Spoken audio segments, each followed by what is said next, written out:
So, I was a little incorrect in some of the stuff I posted online yesterday, or today, promoting the stream. Instead of Genesis 6, we're actually starting at Genesis 10, because that's where we left off yesterday. Um, so, yeah.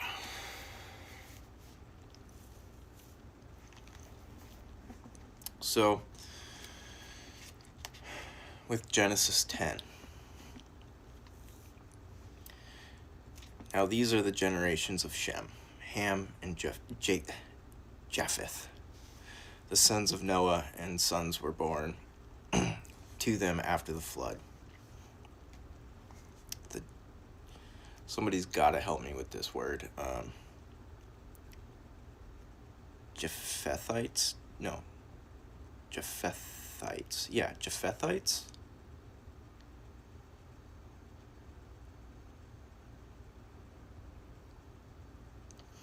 Somebody correct me on that name. Sons of Japheth were Gomer, Magog, Madai, Havan, Tubal, Meshech, and Tiras. I can't pronounce any of these names correctly. The sons of Gomer were Ashkenaz, Rippith, and Togarmah. The sons of Yavin were Elisha, Tarshish, the Kittites, and the Rodanites. From these the coastlands of the nations were divided into their lands, everyone according to his tongue, according to their families, by their nations. Okay, so I already have a question there. Now, if you watched yesterday's, so is this might be a far reach here, but is this saying that this is how or when God essentially made continents?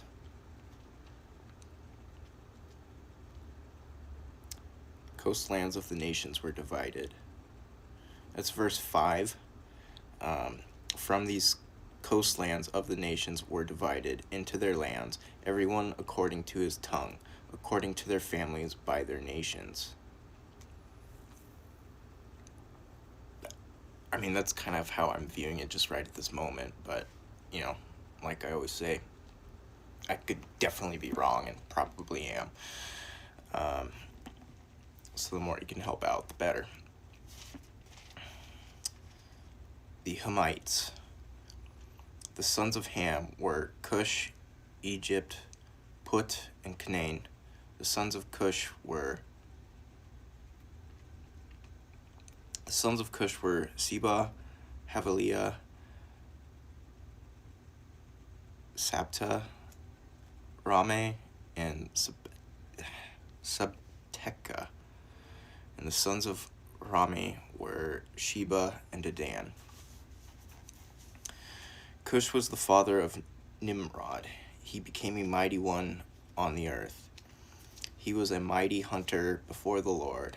Therefore it is said, even like Nimrod, the mighty hunter before the Lord. Verse 10. The beginning of his kingdom was Babel. Uruk, Akkad, and Calneh in the land of Shinar. From that land he went to Assyria and built Nineveh, the city Rehoboth, and Kalal, and Rezin between Nineveh, Ir, and Calah, and Rezin between Nineveh and Calah. That is the principal city. So I'm gathering here in Genesis that at least for chapter 10, that it's basically kind of just talking a lot about the descendants.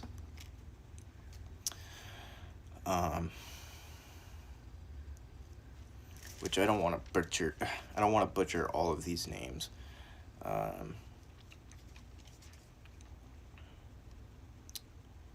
So I'm just gonna go to chapter 11 and start there until I can learn all these names better. Because I mean, there's a lot of names here that I'm just gonna butcher the heck out of. And it's just kind of describing the descendants. So skipping to chapter 11 of Genesis. Now the whole earth had one language and the same words. As the people journeyed from the east, they found a plain in the land of Shinar and settled there. They said to each other, "Let us make bricks and bake them thoroughly." And they had brick for stone and tar for mortar. Then they said, "Come, let us build us a city, a tower whose top will reach to heaven, and let us make a name for ourselves. Otherwise we will be scattered abroad over the face of the whole earth."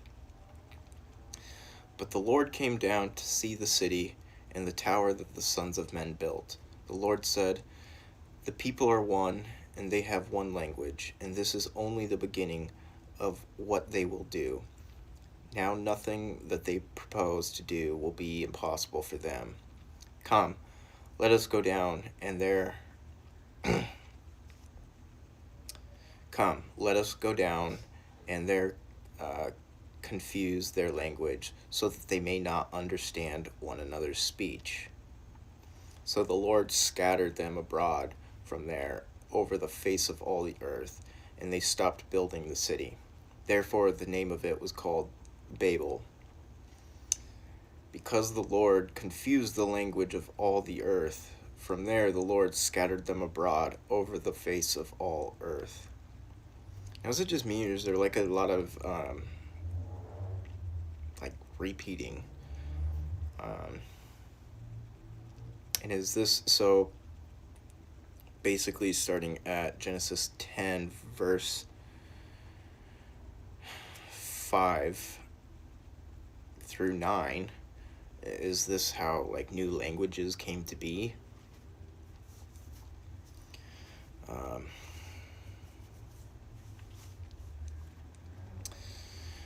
Shem's descendants. Holy moly.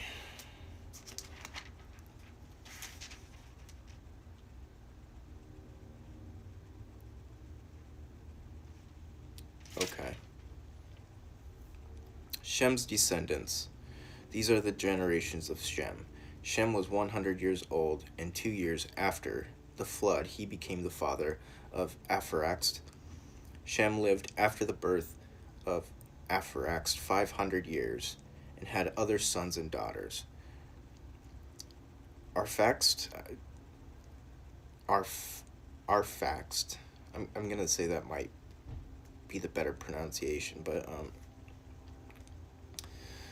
Arphaxad lived 35 years and became the father of Shelah. Arphaxad lived after the birth of Shelah, 403 years, and had other sons and daughters. Shelah lived 30 years and became the father of Eber. Shelah lived after the birth of Eber 403 years and had other sons and daughters. Eber lived 34 years and became the father of Peleg. Eber lived after the birth of Peleg 430 years and had other sons and daughters. Peleg lived 30 years and became the father of Reu. Peleg lived after the birth of Reu 209 years and had other sons and daughters. Reu lived 32 years and became the father of Serug. Reu lived after the birth of Serug 207 years and had other sons and daughters. I just gotta get through all these names before this becomes entertaining, before this has the ability to become entertaining for you, but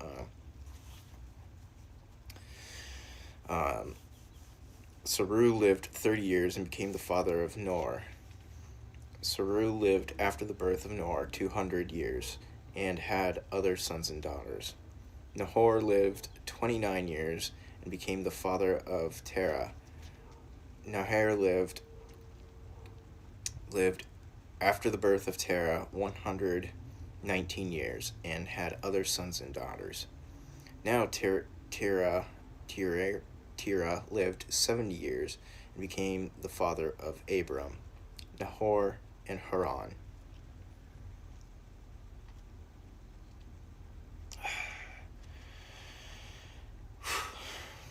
These are the generations of Terah. Terah became the father of Abram, Nahor, and Haran. And Haran became the father of Lot. Haran died before the father Terah in the land of his birth, in Ur of the Chaldeans. Abram and Nahor took wives. The name of Abram's wife was Sarai, and the name of Nahor's wife, Milcah, the daughter of Haran, the father of Milcah and the father of Iscah. But Sarai was barren. She had no children. Terah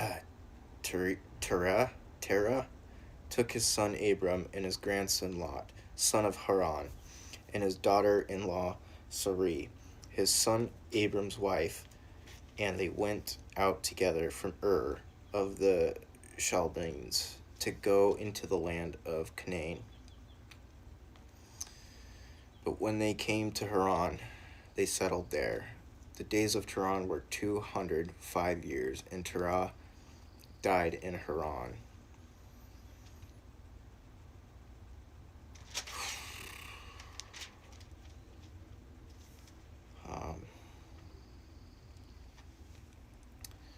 The call of Abram.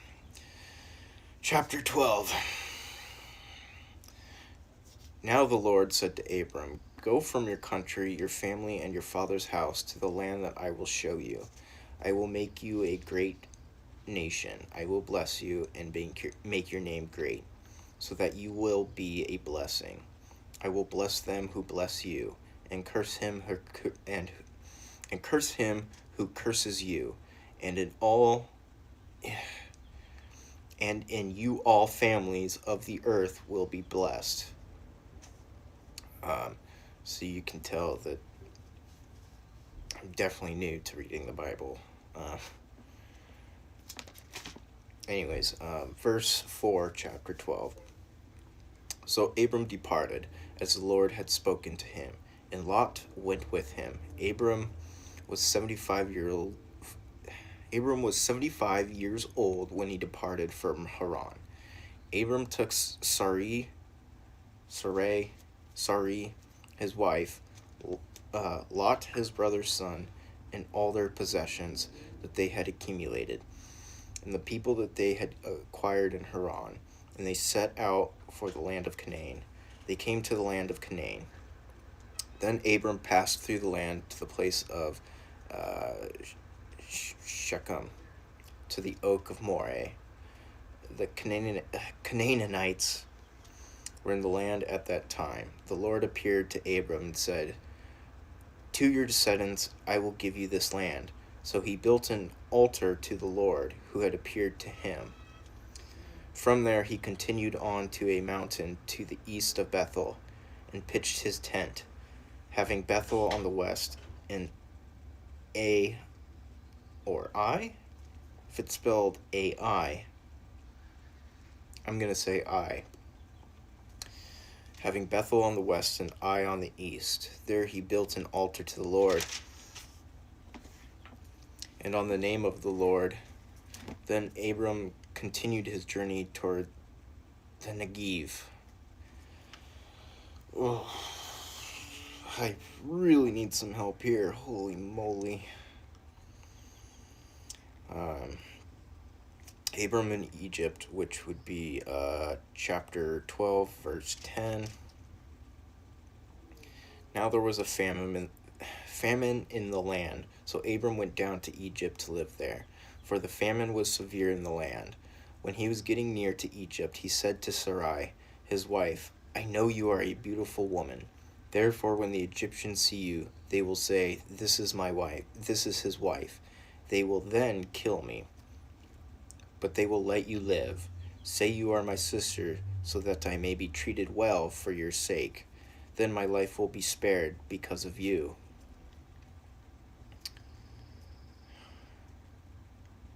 Okay, so the land of Egypt. Wasn't there a son named Egypt? So is that verse 14. So when Abram entered Egypt, the Egyptians saw that Sarai was very beautiful.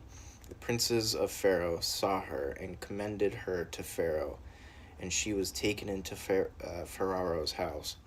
He treated Abram well for her sake, and he had sheep and livestock, male and female donkeys, male and female servants and camels. But the Lord afflicted Pharaoh and his house with great plagues because of Abram's wife Sarai. So Pharaoh called Abram and said, What have you done to me? Why did you not tell me that she was your wife? Why did you say, she is my sister? I might have taken her as my wife. Now here is your wife. Take her and leave. Pharaoh commanded his men concerning him, and they sent him away with his wife and all that he had. I definitely got to get a lot better at reading this way.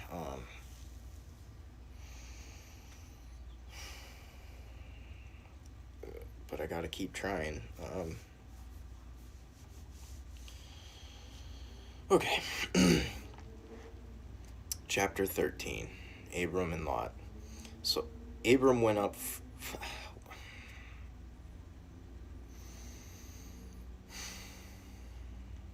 So Abram went up from Egypt to the Negev, he and his wife and all that he had, and Lot with him. Abram was very wealthy in livestock, in silver and in gold. He continued on his journey from the Negev and came to Bethel, to the place where his tent had been at the beginning, between Bethel and Ai, to the place where he first made an altar. There Abram called on the name of the Lord.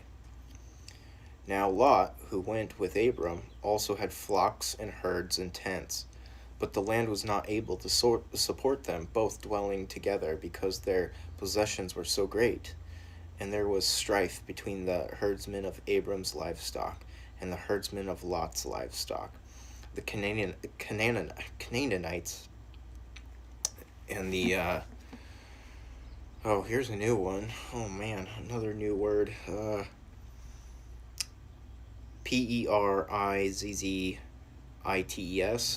Perizzites, Perizzites.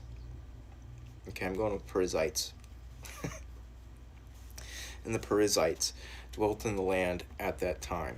So Abram said to Lot, Let there be no strife, I ask you, between me and you, and between my herdsmen and your herdsmen, for we are close relatives. Is not the whole land before you? Please separate from me. If you will go to the left, then I will go to the right. Or if you take the right, then I will go to the left. Lot lifted up his eyes and looked at all the valley of the Jordan, and it was well watered everywhere, like the garden of the Lord, like the land of Egypt as you go to Zoar. This was before the Lord destroyed Sodom and Gomorrah. Then Lot chose for himself the entire valley of the Jordan and journeyed east, and the two of them separated from each other. Abram dwelt in the land of Canaan, and Lot dwelt in the cities of the valley, and pitched his tent as far as Sodom. Now the men of Sodom were exceedingly wicked sinners against the Lord.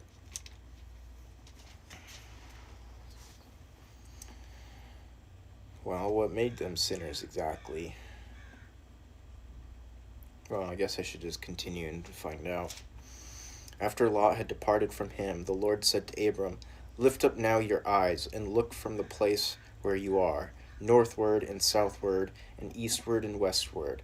All the land that you see I will give to you and to your descendants forever. I will make your descendants like the dust of the earth, so that if a man could number the dust of the earth, then your descendants could also be numbered. Arise and walk throughout the land across its length and its width, for I will give it to you." Just a quick little note in this. So I take it. I take it God, came to Earth and spoke to more people more often, way back then, opposed to like now, or am I wrong on that? Just because I would assume that there's millions or even billions more people now. So Abram moved his tent and came and settled by the oaks of Mamre, which are in Hebron, and built an altar to the Lord there. Not gonna lie, I'm hoping to get through Genesis pretty fast. This is, holy moly, Genesis is very, very long, eh? That's, what's next, Exodus? Okay. But I gotta do it. I have to stick to this, and I gotta do it. No giving up, I guess. Wow, there just is no giving up here. Chapter 14. In the days that Amraphel was the king of Shinar. Okay, well then who's Amraphel?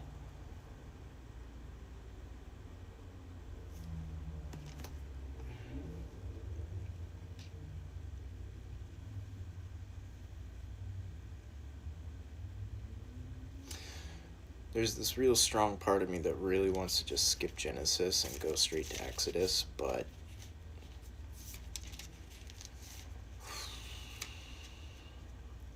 this is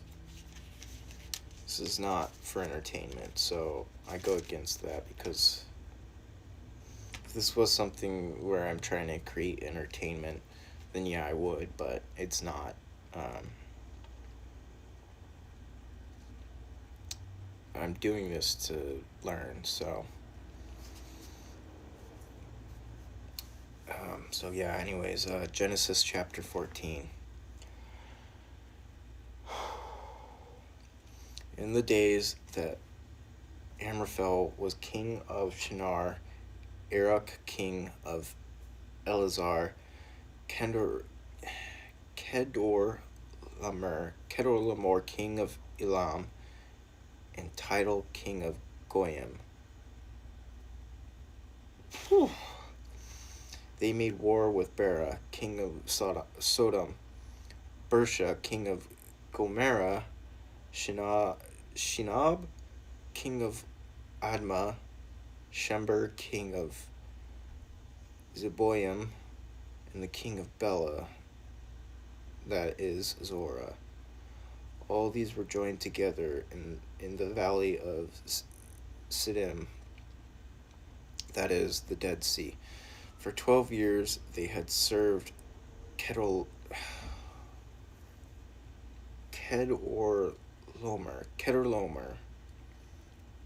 But in the 13th year they rebelled.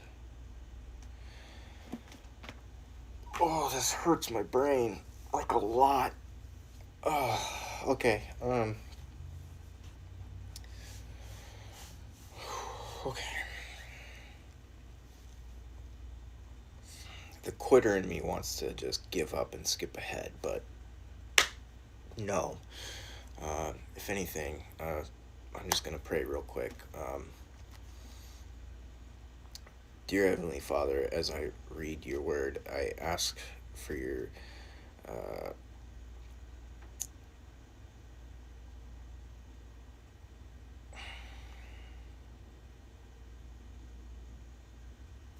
what is that? Oh, sorry, the cat was What's going on with me? I feel so scattered. Okay. Dear Heavenly Father, I ask for your strength and your wisdom and your help in being able to read this and understand it.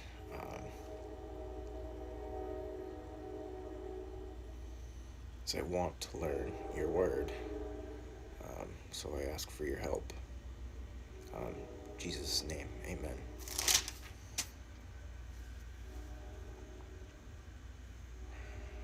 I mean, it also doesn't help that I live in the middle of the city and there's just constant noise all the time.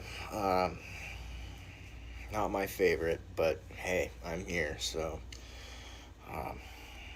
what I my true dream is to actually live out in the middle of the woods, to be totally honest. That's what I've always wanted since I was a little kid, but I'll get there one day.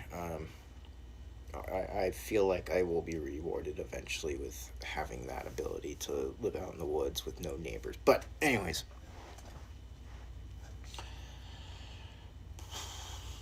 so let's see. Okay, chapter 4, verse 5. In the 14th year, Kedorlaomer, and the kings who were with him came and defeated the Rephites in Asheroth, Kernim, and the Zuzites in Ham, and the Emets in Shaveh, Kerith. Holy moly. This is not going well. Verse 6. And the Horites in their hill country of Seir, as far as El Paran. Okay, well, where did El Paran come from now? I don't remember that one from before.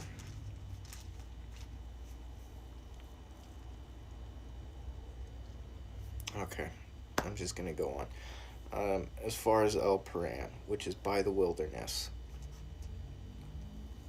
So, apparently I'd want El Paran. Then they turned back and came to Misfat, that is Kadesh.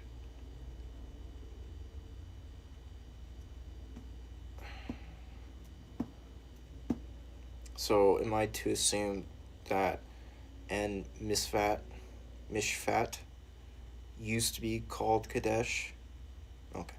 And conquered all the country of the Amalekites, and also the Amorites who lived in Hezron Tamar. I know for you guys it's probably like listening to a kindergartner try and read, but oh man,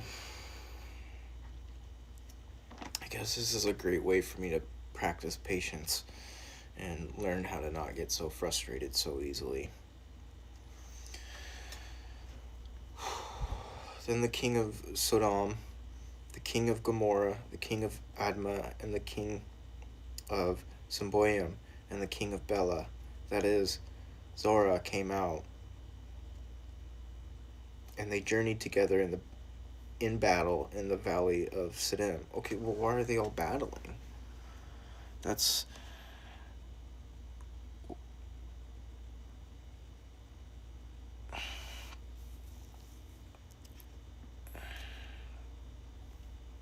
joined together in battle in the valley of Siddim against Kedorlaomer,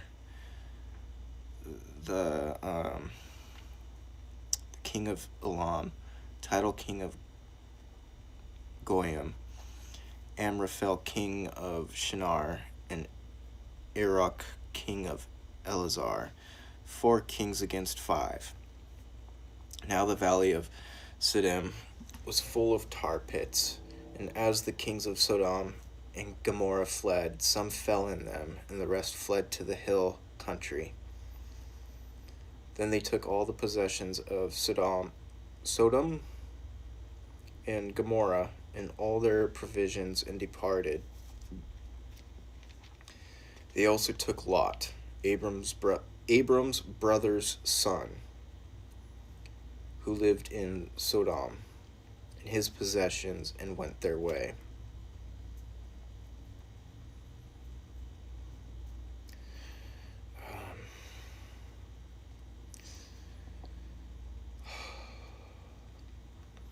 Then one who had escaped came and told Abram the Hebrew, who was living near the oaks of Mamre and Amorit, brother of Eshcol and Aner, and these were allies with Abram. When Abram heard that his relative was taken captive, he armed his 318 trained servants born in his own house and pursued them as far as Dan. Where'd Dan come from? Was that mentioned before too? Holy moly. Alright. Verse 15.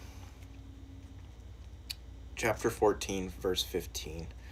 During the night he divided his men to attack them, and defeated them, and pursued them as far as Hobah, which is north of Damascus.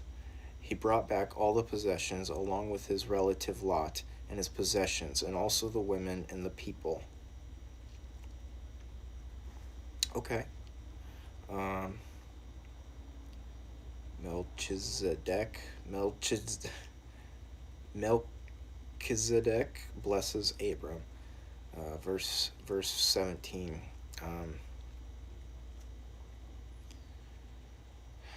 After his return from the defeat of Kedor, that when you go to the end of they split the names in half, so that really throws me off. After his return from the defeat of Kedorlaomer and the kings who had joined with him, the king of Sodom went out to meet him in the valley of Shaveh, that is, the king's valley. Then Melchizedek, king of Salem, brought out bread and wine. He was the priest of God Most High, and he blessed him and said, Blessed be Abram by God Most High, creator of heaven and earth, and blessed be God Most High, who has delivered your enemies into your hand. Then Abram gave him 1/10 of everything.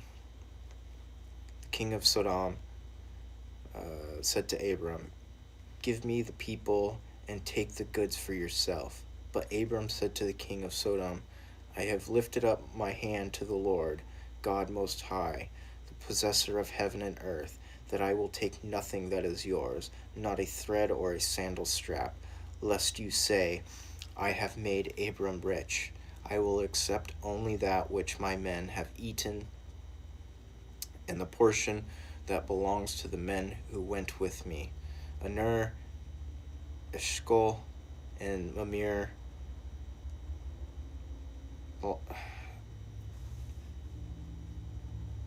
Let them take their portion. Man, this is bad. I'm not doing very well at this at all.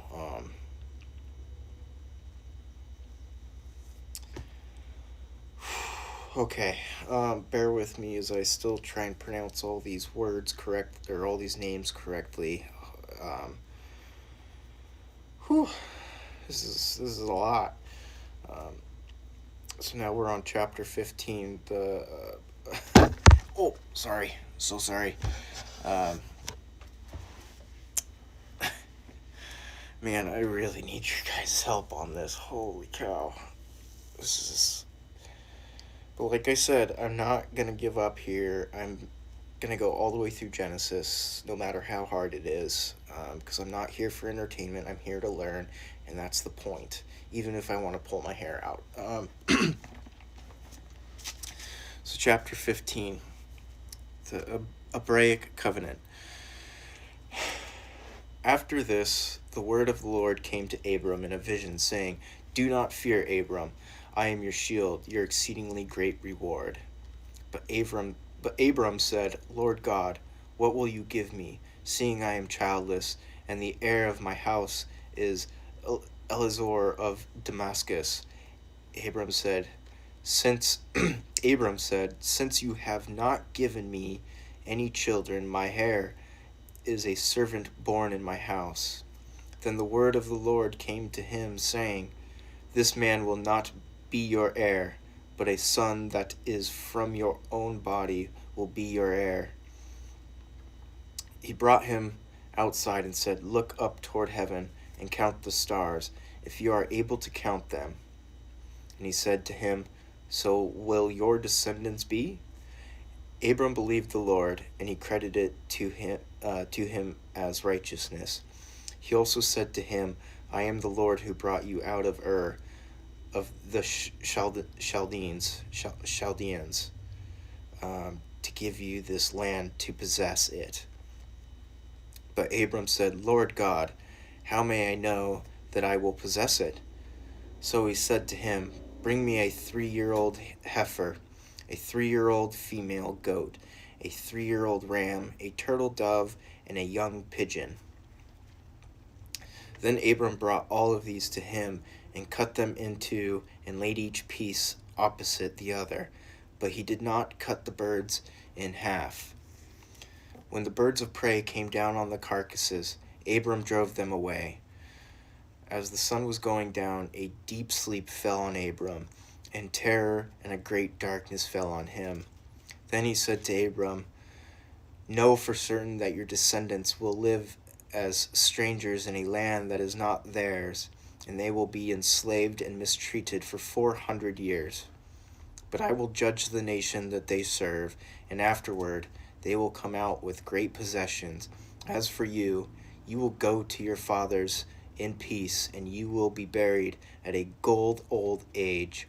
In the 4th generation, your descendants will return here from the iniquity of the Amorites is not yet complete."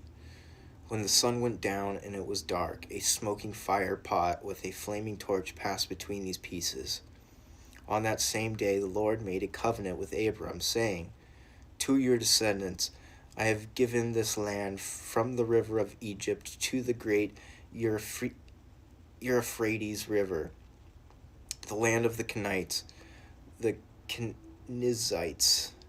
Okay, that's definitely another one.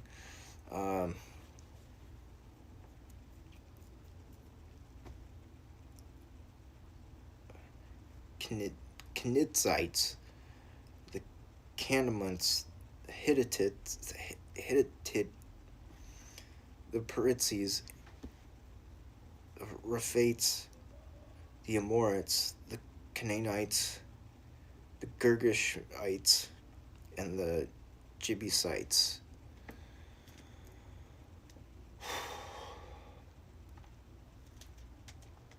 I know this is not entertaining.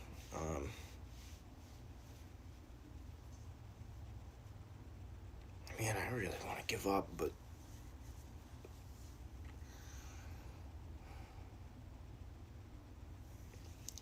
I can't.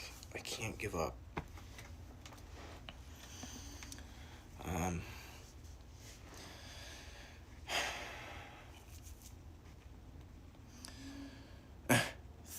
Thank you, Fart Beans. I appreciate that.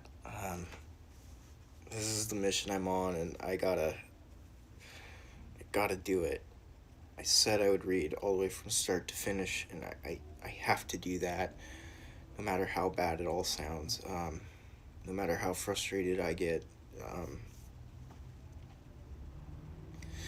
Yeah, so let's go. Chapter 16.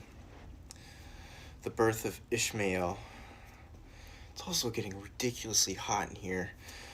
Whew. Um, Now Sarai, Abram's wife, had borne him no child, and she had a maidservant, an Egyptian, whose name was Hagar. So Sarai, is it Sarai or Siri?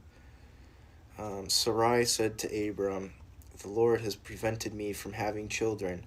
Please go to my maid. It may be that I will obtain children through her." Abram listened to Sarai. So after Abram had been living for 10 years in the land of Canaan, Sarai, his wife, took Hagar, her maid, the Egyptian, and gave her to her husband Abram to be his wife. He went into Hagar, and she conceived. So my question to that is, would that not be some sort of form of adultery by sleeping with another woman who is not his wife? Or is that whole like multiple wives thing a thing, you know? But I'll come back to that. In fact, I should have my highlighter so I can highlight this and look things up later on. Thank goodness Bible studies tomorrow. When she saw that she had conceived, she began to despise her mistress. Then Sarai said to Abram, May the wrong done to me be on you. I gave my maid into your arms, and when she saw that she had conceived, I became despised in her eyes. May the Lord judge between you and me. But Abram said to Sarai, Indeed, your maid is in your power. Do to her as you please. Then Sarai dealt harshly with her, and she fled from her presence. Well, that's not nice. The angel of the Lord found her by a spring of water in the wilderness. It was the spring on the way to Shur. And he said, Hagar, Sarai's maid, where have you come from, and where are you going? And she said, I am fleeing from the presence of my mistress Sarai. Then the angel of the Lord said to her, Return to your mistress and submit yourself to her authority. The angel of the Lord also said to her, I will multiply your descendants exceedingly, so that they will be too many to count. Then the angel of the Lord said to her, You are pregnant and will bear a son. You should call his name Ishmael, because the Lord has heard your affliction. He will be a wild man. His hands will be against every man, and every man's hand will be against him, and he will dwell in the presence of all his brothers. Then she called the name of the Lord who spoke to her. You are the God who sees, for she said, Have I now looked on him who sees me? Therefore the well was called Beer Lahai.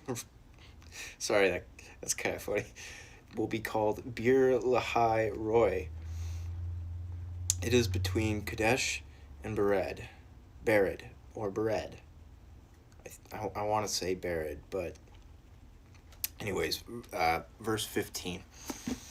So Hagar bore Abram a son, and Abram called the son she bore Ishmael. Abram was 86 years old when Hagar bore Ishmael to Abram. Okay, I think I'm out of the weeds with too many complicated names now, so... Because everything before about the descendants was absolutely crazy. Chapter 17, the covenant of circumcision. When Abram was 99 years old, the Lord appeared to him and said, I am Almighty God, walk before me and be blameless, and I will make my covenant between you and me, and will exceedingly multiply you. Abram fell on his face, and God said to him, As for me, my covenant is with you, and you shall be the father of a multitude of nations. No longer will your name be called Abram, but your name will be Abraham, for I have made you the father of a multitude of nations. I will make you exceedingly fruitful, and I will make nations of you, and kings will come from you.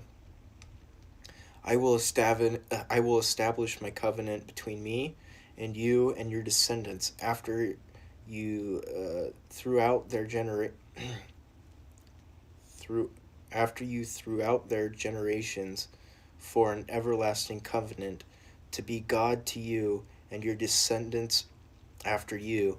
All the land of Canaan, where you now live as strangers, I will give to you and to your descendants for an everlasting possession, and I will be their God. Then God said to Abraham, As for you, you shall keep my covenant, you and your descendants after you throughout their generations. This is my covenant, which you shall keep between me and you and your descendants after you. Every male among you shall be circumcised. You shall circumcise the flesh of your foreskins, and it shall be a sign of the covenant between me and you. Every male throughout every generation that is 8 days old shall be circumcised, whether born in your household or brought with money from a foreigner who is not your descendant. He who is born in your house and he who is bought with your money must be circumcised. My covenant shall be in your flesh as an everlasting covenant. Any uncircumcised male whose flesh of his foreskin is not circumcised shall be cut off from his people. He has broken my covenant. Then God said to Abraham, As for Sarai, your wife, you will not call her name Sarai, but her name will be Sarah. I will bless her. I will bless her and also give you a son by her. I will bless her, and she will be the mother of nations. Kings of peoples will come from her. Then Abraham fell on his face and laughed and said in his heart, Shall a child be born to a man who is 100 years old? Shall Sarah, who is 90 years old, bear a child? Abraham said to God, Oh, that Ishmael might live before you. Then God said, No, but your wife Sarah will bear you a son, and you will call his name Isaac. Is it Isaac or Isaac? I will establish my covenant with him as an everlasting covenant, and with his descendants after him. And as for Ishmael, I have heard you. I have blessed him, and will make him fruitful, and will multiply him exceedingly. He will be the father of 12 princes, and I will make him a great nation. But I will establish my covenant with Isaac, whom Sarah will bear to you at this set time next year.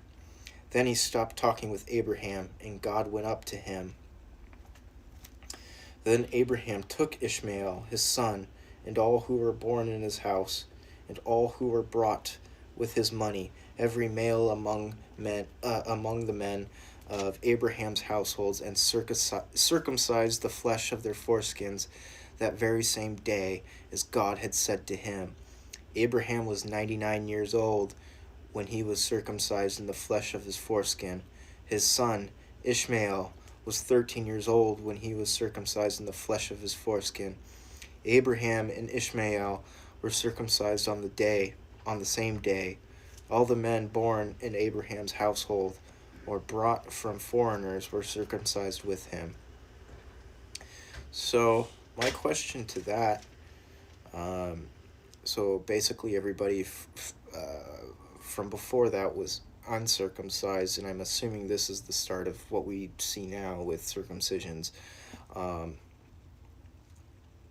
To me personally, I get this feeling that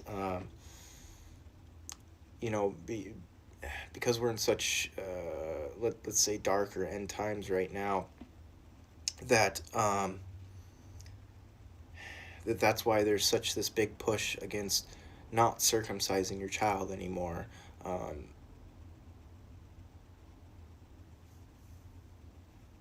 Again, that's something else I'm going to look into. I'm a little excited to ask my pastor about that tomorrow, but we'll see. So, chapter 18, Isaac's Now, is it Isaac's or Isaac? No, it's Isaac's, definitely. Okay. Isaac's birth foretold, chapter 18. The Lord appeared to Abraham near the great oak trees of Mamre, while he sat in the tent door in the heat of the day. Abraham lifted up his eyes and looked and saw 3 men standing across from him. When he saw them, he ran from the tent door to meet them and bowed himself toward the ground. He said, "My Lord, if I have found favor in your sight, do not pass by your servant. Please let a little water be brought and wash your feet and rest yourselves under the tree. I will bring a piece of bread so that you may refresh yourselves. After that you may pass on, now that you have come to your servant." And they said, "So do as you have said." So Abraham hurried into the tent to Sarah and said, "Quickly prepare 3 measures of fine flour, knead it, and make cakes." Then Abraham ran to the herd and took a choice of tender calf and gave it to a servant who hurried to prepare it. He then brought butter and milk and the calf that he had prepared and set it before them. And he stood by them under the tree while they ate. They said to him, "Where is Sarah, your wife?" And he said, "There, in the tent." One of them said, "I will certainly return to you about this time next year, and Sarah, your wife, will have a son." And Sarah heard it in the tent door, which was behind him. Now Abraham and Sarah were old and very advanced in age, and Sarah was well past childbearing. Therefore Sarah laughed to herself, saying, "After I am so old, and my Lord is old also, shall I have pleasure?" Then the Lord said to Abraham, "Why did Sarah laugh and say, 'Shall I surely bear a child when I am old?' Is anything too difficult for the Lord? At the appointed time I will return to you, at this time next year, and Sarah will have a son." Then Sarah denied it, saying, "I did not laugh because she was afraid." But he said, "Yes, you did laugh." I can't tell why exactly, but that feels powerful to me. I can't really explain why or how, but yeah, it is incredibly hot in here. Holy moly. Oh, I know the chameleon likes the heat, but not me. Sodom and Gomorrah. Then the men rose up and looked towards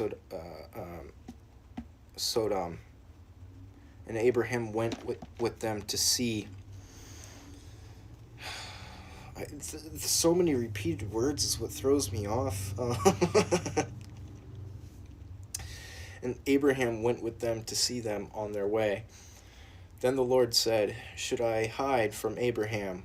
What am I doing? Since Abraham will surely become a great and mighty nation, and all the nations of the earth will be blessed in him. I chose him, and he will instruct his children and his household after him to keep the way of the Lord by doing righteousness and justice, so that the Lord may bring to Abraham what he promised him." Then the Lord said, "Because the outcry against Sodom and Gomorrah is great, and because their sin is very grave, I will go down and see if what they have done is as bad as the outcry that has come to me. If not, I will know."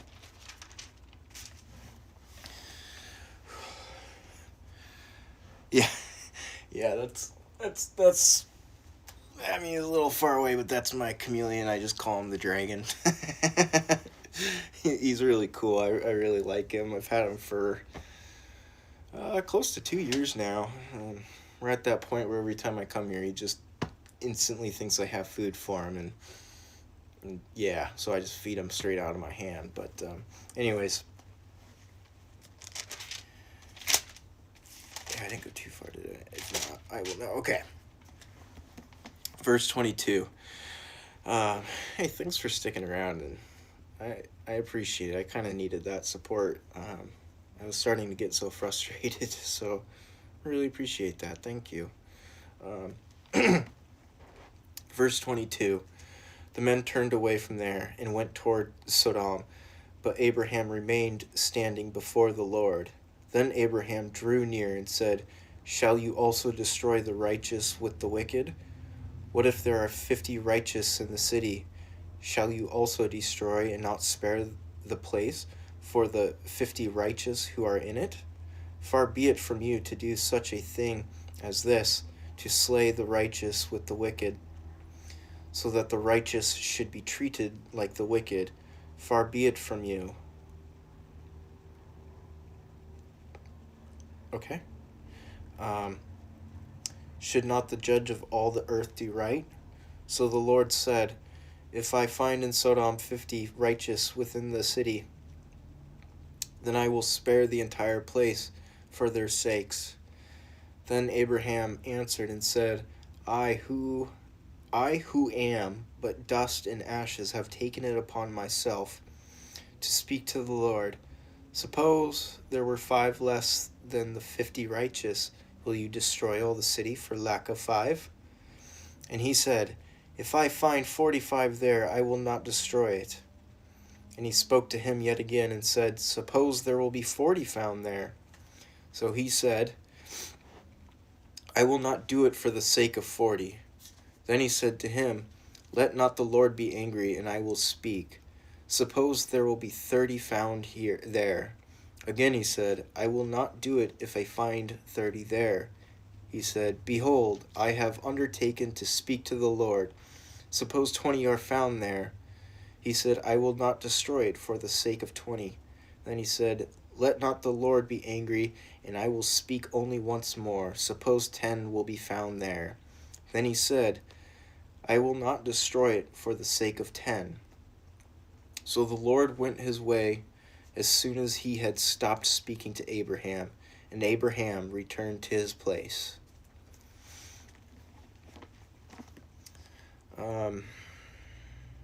Okay, so next up is chapter 19. I'm almost at an hour, so I'm thinking about, just stopping here for today and picking it up tomorrow. I think something I'm trying to do with these streams and the YouTube channel, which I created a new YouTube channel called New to God, where I just upload these live streams and just kind of put them out there for people to be able to comment on them and help me answer these questions. And I think at the end of these, I might thinking about doing something where I kind of just share a little bit about myself, because from what I have learned is that the more people you can have praying with you or for you, the more powerful it is. And so that's really something I'm kind of trying to do. Thank you. Oh, that's awesome to hear. That's awesome. Thank you. So since you're here, I might as well just tell you a little bit about me, just real quick. I'm new to God. I accepted Jesus into my heart in, I'd say, very late April, early May, and that is when I one sitting thing like a no, man. No, eraser. I'm doing it in sections because my butt cannot handle sitting in a chair for that long. So I believe I just ended on Genesis chapter 19, and it seems like Genesis is really long, so my feeling is this is going to be super tough for me in the beginning, but we'll get better as it goes. And whatnot. But anyways, back to what I was saying. Yeah, that would be totally insane. It would be. I think that would be the definition of insanity. Um, so in late April, early May, when I opened my heart to Jesus, is at the exact same time that I decided to be completely sober. And so I've been living a sober lifestyle, because I've always believed that, Jesus is there my whole life, really, but I just had never really committed to him fully for myself. Um, and so I finally did. I hit this point where I said, it's either all or nothing. I mean, I can't just keep dipping my toe in and out and doing whatever I want, and it yeah, and ever since then the Lord's been uh,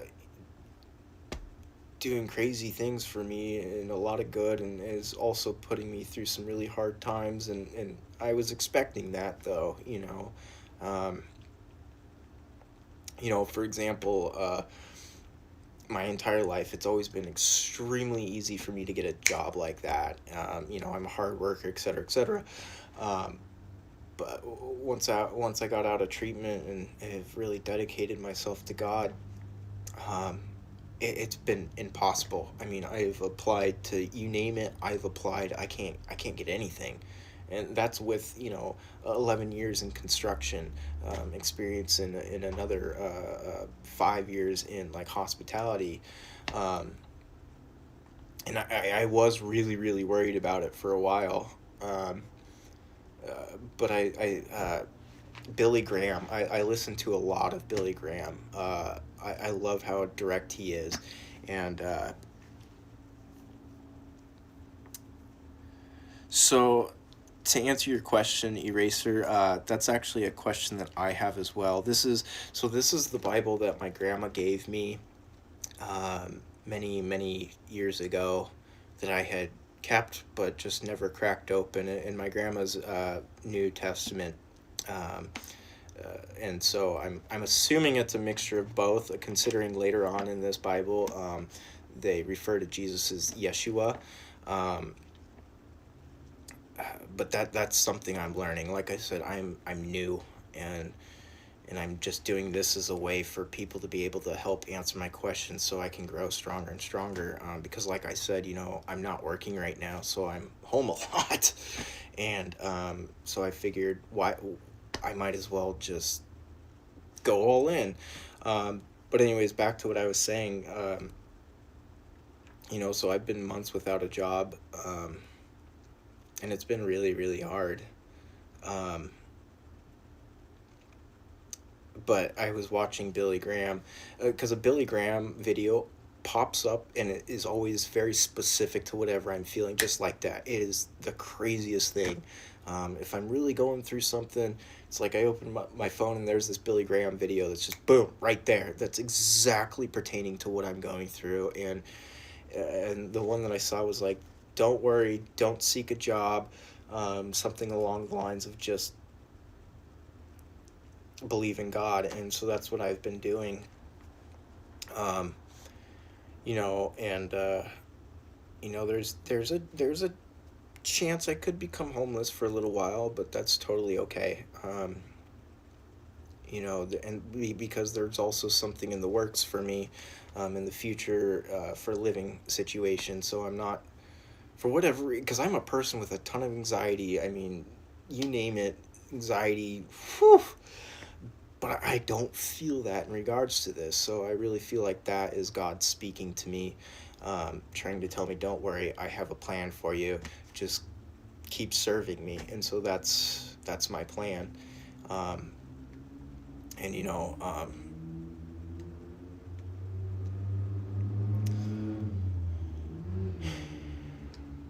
and I put my trust in God, and if I have to go through a bunch of hard times and whatever, so be it. I'm ready. Like, bring it on, you know.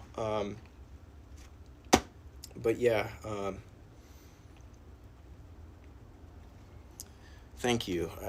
Everything will. I appreciate it. Everything will, because I do trust God, and He clearly has some sort of plan for me. Because, like I said, it's not once in my life has it ever been this hard to get a job.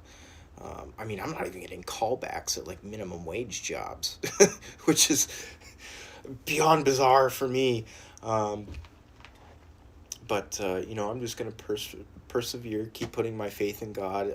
I go to church twice on Sundays, same church, but I go to the 11 o'clock and the 5 o'clock service because it's always something different in each one. And this church I found, it's very local to me. It fits me so well. It's a very small church, very tight knit, which is perfect for me. Absolutely perfect. And then every Wednesday, like tomorrow at 7, I'll be going to Bible study, which I actually find I get excited to go, which is really bizarre. Um, and so I'm just really excited. And, I've got you two guys, you two people here talking to me, which is actually far more helpful than you could imagine. Like, it kind of gives me a nice little boost of hope. And I'm pretty appreciative of it. So thank you. I'm happy, and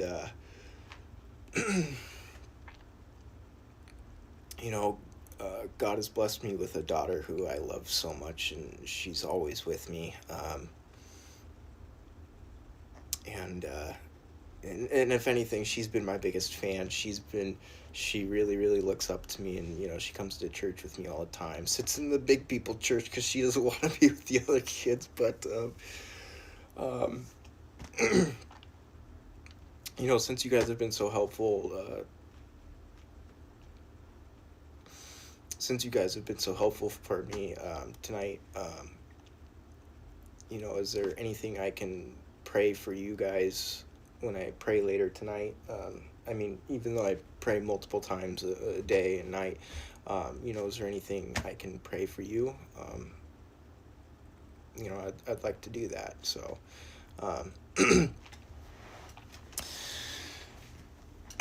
just let me know. But,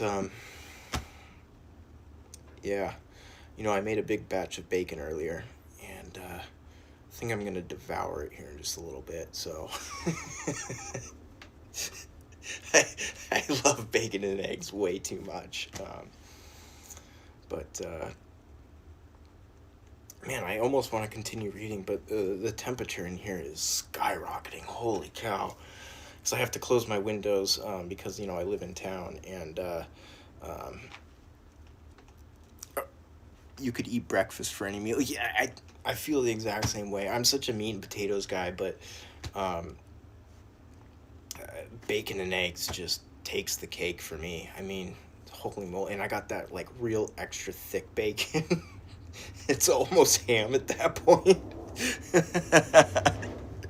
um, and actually, that's something new to my life too. When I say, like, I just decided to change everything in life, that's exactly what I did. I've always been this fast food, quick, I was a huge stoner. I just eat tons and tons of candy and never cooked ever. And now I'm doing the complete opposite of that. I cook every single meal. I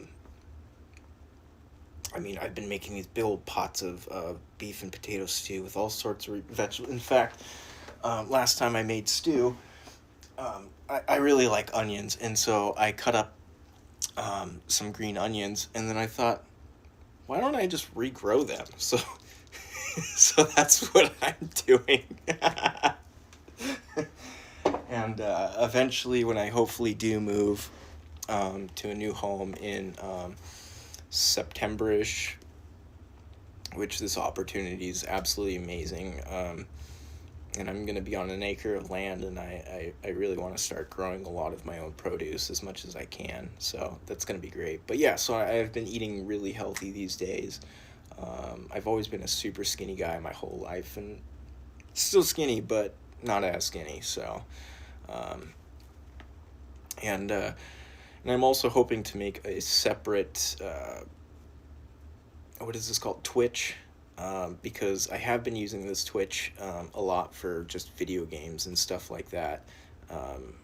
you know, and I kind of hope to make another one to separate these two, you know, from video games to God. So,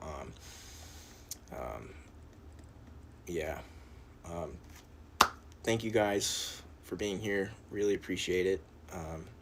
God bless you. Like I said, I'm going to be uploading every single one of these to the new YouTube channel called New to God. Which honestly is probably meant more for me to just look back on and rewatch if I ever need to. It's not like I'm like, oh, I need followers. No, not really. I'm just looking for answers, you know, because there's so many more knowledgeable people out there, and I just like to seek a higher knowledge, and because I'm just so curious. But anyways, I'll stop rambling from here. Because once I start rambling, it won't stop. So, thank you all. Appreciate you. Oh, hold on here.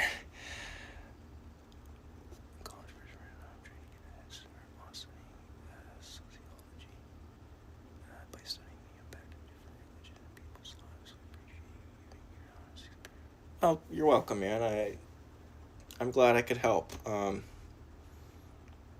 Yeah, that's awesome. That's awesome. I myself didn't go to college, but I'm just I'm just a construction guy. You know, I've always liked building stuff. But yeah, feel free to reach out if you ever have any questions. You know, the more godly people talk to each other, the better. Appreciate y'all, and do you guys want to see the chameleon real quick? And using effects. Oh, I don't care about effects. Hey, dragon. Oh. I'll show you dragon, and then I'm gonna go make some dinner and probably more bacon.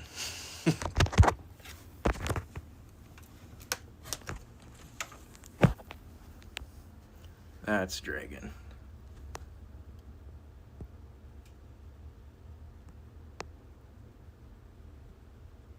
Yeah.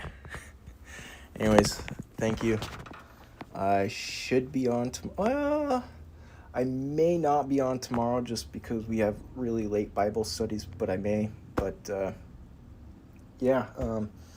And Fart Beans, I have a lot of shorts of Dragon here on my Froggy Dragon Gaming YouTube channel. But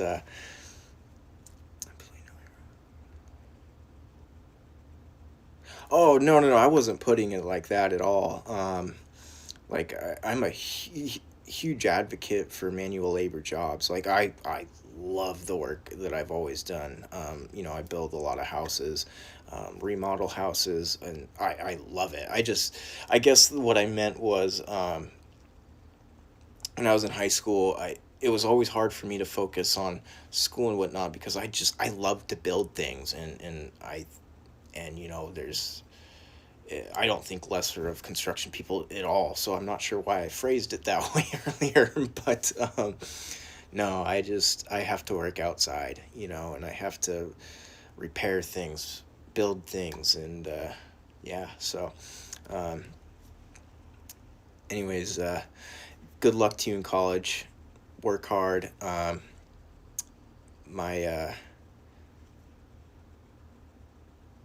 Oh, yeah, no, I got you. I'm a very understanding person. And I don't get offended easily at all. Like, I'm not in this new age woke stuff. I'm pretty against it, actually. So, but yeah, take care, y'all. God bless you. And hopefully I'll see you tomorrow and the next day and the day after that. Because I have no intentions on stopping, even though Genesis is absolutely kicking my butt. So... Genesis is really kicking my butt. But, alright. Thanks, y'all. I'll see you tomorrow.